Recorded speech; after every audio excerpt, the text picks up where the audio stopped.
कि ईद आपकी हुकूमत के ऊपर जो सबसे ज्यादा हो रही है वो मरियम नवाज साहिबा की तस्वीर लगने के हवाले से है, वो राशन के डब्बों से लेके उसके ऊपर पंजाब गवर्नमेंट का मौक़िफ़ क्या है। और दूसरी शिकायत कल जो सोशल मीडिया पे सर्कुलेट बहुत हुई और मोहन सलाई ने भी उसको ट्वीट किया कि मुख्तलिफ इलाकों में रोका गया है और कहा गया कि आप तस्वीर लगाएंगे तो ही राशन। देखिए एक इश्तिहारी भगौड़े की तो जो कोट किया आपने सवाल, उसको तो मैं जवाब नहीं देना चाहती, ना वो इस काबिल है कि उसकी बात का जवाब दिया जाए। मैंने उसी की बात की थी, अगर आपको मैं बता सकूं, जो मैंने वो कैंप की बात की वो उसी से एसोसिएटेड है। और जब जो है वो उसको एक सियासी इशू बनाया गया, मेरे पास जवाब है उसको देने का। हमारे पास ये इतलात भी हैं कि कुछ यूट्यूबर जा रहे हैं और जाकर वो क्या कह रहे हैं वहाँ पर जो लोग मौजूद हैं उनको, कि आप जो है वो ये बयान दें, हम ये रिकॉर्ड करना चाहते हैं। हमारे पास इतलात हैं, उसके ऊपर एक्शन भी हो सकता है, बट नहीं, इस वक्त हमारे पास ये टाइम नहीं है।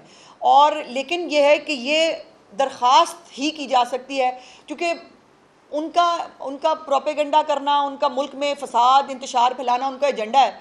लेकिन इस वक्त हमारे पास उसको एजेंडे को जो है वो मतलब जवाब देना उनको स्ट्रेंथ देने के मुतरादिफ है, तो उसको जवाब देने की तो ये जो भी कैंप्स लगाएं, सिर्फ गुजारिश ये है कि वहाँ पर जो बुनियादी सहूलतें हैं वो ज़रूर दें। खाली एक कैंप लगा के उसके ऊपर टेंट लगा के वो लगा के ना बैठें, लोगों को टॉयलेट की सहूलियात, वहाँ पे खाने पीने की, मेडिकल की सहूलियात वो दें। हम क्यों नहीं चाहेंगे कि वो हो। दूसरी बात यह है कि जिनके अपने जो है जो फितराने के चावल ला ला के उसके ऊपर तस्वीरें बनाते थे, जच्चा बच्चा सेंटर के ऊपर जिनकी तस्वीरें लगती थी, जो है बैतल खला के ऊपर जिनकी तस्वीरें लगा के जो वो करते थे, उनकी मतलब बातों का क्या ही जवाब दें। उनका काम भाई इतना है, वो ट्रोल्स हैं, उनका काम है कि अच्छी चीज़ को ख़राब करने के लिए गंद डाला जाए, वो गंद डालते जाएं। हम अल्लाह का शुक्र है कि अल्लाह पाक ये कैपेसिटी दिए रखे। चीफ मिनिस्टर साहबा जो हैं उनके गंद समेत पूरा जो पंजाब के अंदर जो एक तकलीफ का माहौल है उसको समेट लेंगे। मैडम ये बताइए कि खैबर पख्तूनख्वा गवर्नमेंट ने कहा है कि ऑफर दी है पंजाब गवर्नमेंट कि अगर कोई मुश्किल घड़ी है तो हम उनके साथ आने को खड़े होने को तैयार हैं। काश उन्होंने सिर्फ ये कहा होता।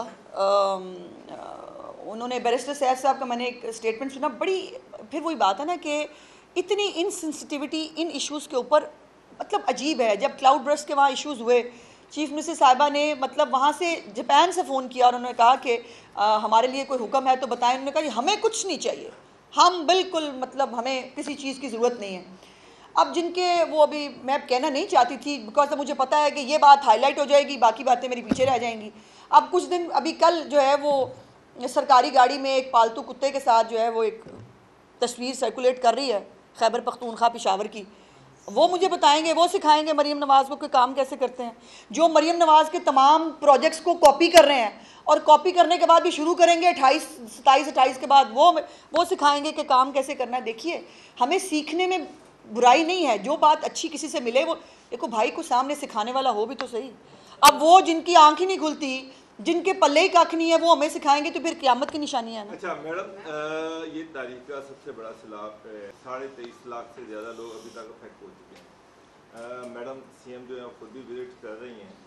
अभी भी मैं कई अजला में गया हूँ, वहाँ पर उनकी डिस्ट्रिक्ट गवर्नमेंट्स की कैपेसिटी नहीं है कि वो इतने बड़े। कौन से अजला प्लीज? मतलब मैं नारोवाल में गया हूँ, वहाँ पर फायर साहब भी गए हैं, हमें वहाँ पर डिस्ट्रिक्ट गवर्नमेंट की कैपेसिटी नज़र नहीं आई। Capacity in what means?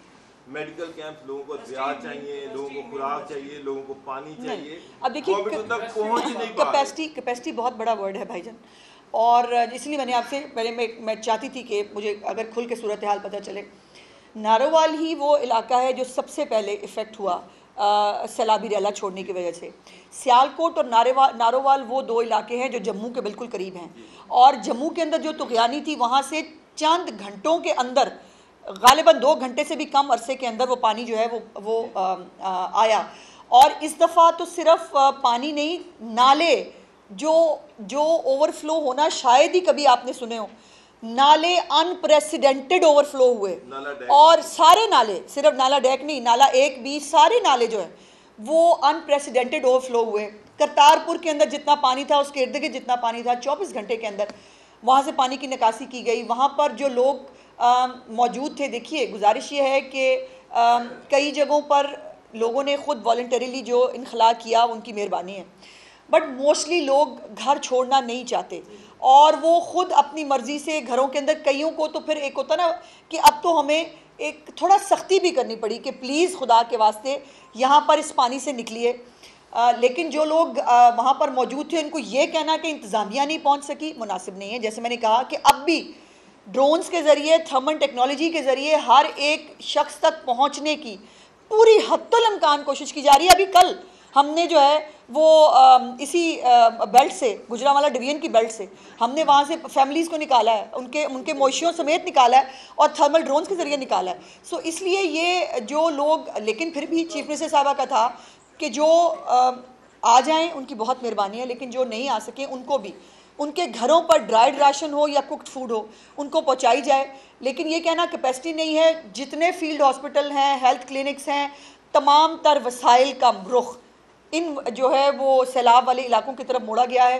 किसी भी तरह की कोई कमी ना पैसों के हवाले से, ना वसाइल के हवाले से, किसी हवाले से नहीं है और इसके ऊपर चीफ मिनिस्टर साहबा की जीरो टॉलरेंस है। मैडम ये बताइएगा कल भी वजीर आला पंजाब मरियम नवाज ने एक स्टेटमेंट दी अपने दौरे के दौरान, उन्होंने कहा कि बड़े और छोटे डैम बनाए जाएंगे।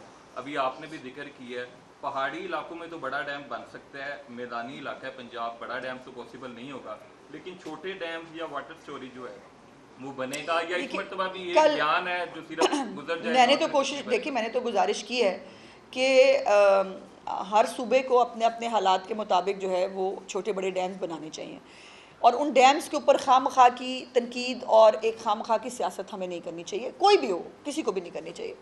अब एक मैं एग्जांपल देती हूँ, कल हमें कसूर के विज़िट के दौरान डीसी साहब ने बताया कि एक नेचुरल रेजरवायर बन गया है कसूर के उस इलाके के अंदर जहाँ पानी इकट्ठा हुआ और एक झील बन गई है।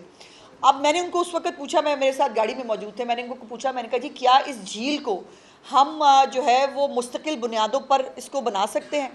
सो उसके ऊपर इन्होंने कहा कि जी बिल्कुल इस पर फिजिबिलिटी हम बनवा रहे हैं, देख रहे हैं। इसी तरह जो छोटी छोटी झीलें, एक मैं कह रही हूँ नेचुरली बन रही हैं, और अगर कहीं पर हम ये करके पानी को स्टोर करने का कोई तरीकाकार बना लें तो जो लोग हैं, यकीनन मैं बताऊँ, लोग बहुत तकलीफ़ में है। कसूर के अंदर कल जो ख़वातीन चीफ मिनिस्टर साहबा से मिली लिटरली रो रही थी, इसलिए कि जंग के हालात होते हैं तब भी उनको घरों से निकाल दिया जाता है, वो बेचारे फिर जो है वो दर बदर हैं। कब सैलाब आता है और सबसे पहले ये गंडा सिंह वाला इलाका जो है, नारोवाल और सियालकोट, ये तीन ऐसे जो अटैच्ड हैं इंडियन उसके साथ, और गंडा सिंह तो इसलिए ज़्यादा इम्पॉर्टेंट है बिकॉज़ वहाँ पर जो ये इनका डैम है, इंडिया ने डैम बना दिया है बाकायदा, पूरा दीवार उसके साथ, गेट्स के साथ, जो कभी नहीं वो होता, गेट्स के साथ, और फिर वो गेट किस वक्त कितना खोल दे, कितना पानी आ जाए, किसी को भी मालूम नहीं होता। सो इसलिए मैंने जैसे गुजारिश की कि चीफ मिनिस्टर साहबा ने इसके ऊपर जो है अभी स्टेज है रिलीफ की, बिकॉज यहाँ से पानी निकल गया, लेकिन अभी सतलुज और चनाब के ऊपर बहुत ख़तरा मौजूद है। जो नया सैलाबी रेला आज आया है उसके बाद चनाब के हालात और ख़राब होने की जो है वो प्रेडिक्शन है, जिसके लिए तमाम इंतज़ामिया को चीफ मिनिस्टर साहबा ने अलर्ट कर दिया है। सो ये इस स्टेज से निकल कर इंशाल्लाह अगली जो है, जैसे मैंने कहा कि जो क्लाइमेट चेंज के चैलेंजेस हैं उसके मुताबिक पॉलिसी बनाई जाएगी। अब चनाब, दरिया रावी और